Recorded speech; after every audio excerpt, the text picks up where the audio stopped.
శ్రీమాత్రే నమః. ఈరోజు నాగపంచమి కదండి. అమ్మ దయతో చాలా ఆనందంగా చేసుకున్నాను.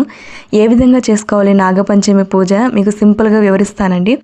ఏదైనా దేవాలయానికి వెళ్ళి అక్కడ నాగశిలలు ఉంటాయి కదా, వాటిని నీటితో బాగా శుభ్రంగా కడిగేసేసి అంతా కూడా నీట్గా ముందు వెనక కూడా శుభ్రంగా కడగాలి. తర్వాత అభిషేకం చేసుకోండి, పంచామృతాలతో అభిషేకం చేసుకోండి. నేను వీడియో తీయడానికి కుదరలేదండి, క్రౌడ్ ఎక్కువగా ఉన్నారు. తర్వాత మళ్ళీ కాస్త గంధం కుంకుమ ఒక పుష్పం పెట్టి ధూపం వేయండి.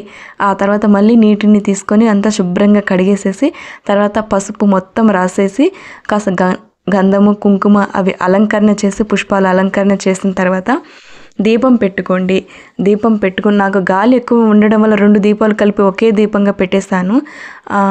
అదే తర్వాత దీపం పెట్టుకొని పుష్పాలు కానీ అక్షింతలు కానీ పత్రాలు కానీ ఏదైనా అర్చన చేసుకోండి. ఈ నామాలు చెప్పుకుంటూ చేసుకోండి, చాలా విశేషమైనవి. గౌరీ, జగదారి, శైవి, వైష్ణవి, నాగేశ్వరి, నాగభగిని, విషహారి, సిద్ధయోగిని, మృత సంజీవని, మహాజ్ఞానయుత, అస్తీకమాత, జరత్కారు ప్రియ.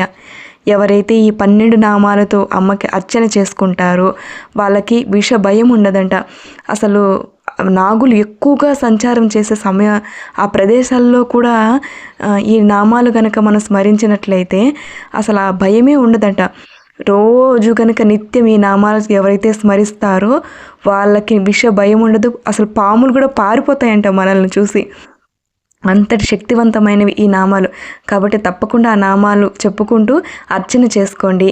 ఆ తర్వాత అమ్మవారికి చలిమిడి నువ్వులతో చేసిన ప్రసాదం, నువ్వు పిండి, చలిమిడి, ఈ 2 కూడా నివేదన చేయండి. తాంబూలం, ఆకు వక్క, అరటిపండు తాంబూలం నివేదించండి ఈ ప్రసాదం. తర్వాత హారతి ఇవ్వండి. మీకు వీలైతే కొబ్బరికాయ నివేదించండి, లేకపోయినా పర్వాలేదు. ఇది సింపుల్, ఇదేనండి పూజ. ఇలా హారతి ఇచ్చి అమ్మవారికి నమస్కారం చేసుకోండి. మీకు కుదిరితే అర్చక స్వామి ఉంటే ఆయన దగ్గర అర్చన చేయించుకోండి. తర్వాత ఈరోజు గరుడ పంచమి కదా, గరుడాల వారిని కూడా ఆయన దర్శించి పూజించుకున్నాను. అంటే స్వామికి అభిషేకం అవంతా చేయడం స్వామి ఒప్పుకోలేదు, అంటే అర్చక స్వామి ఒప్పుకోలేదు. అందుకే సింపుల్గా పంచోపచార పూజ వరకే చేసుకొని వచ్చాను. ఎవరైతే నాగదేవతకు ఇలా గనక మనం భక్తి శ్రద్ధలతో ఆరాధించినట్లయితే కాలసర్ప దోషాలు కూడా మనకు పోతాయండి. ఎటువంటి నాగదోషాలైనా పోతాయి. ఎంతోమందికి వంశవృద్ధికి చాలా సమస్యలు వస్తాయి నాగదోషం వల్ల. అటువంటివన్నీ కూడా మనకు తొలగి మన జీవితం అంతా ప్రశాంతంగా ఉంటుంది. శ్రీమాత్రే నమః.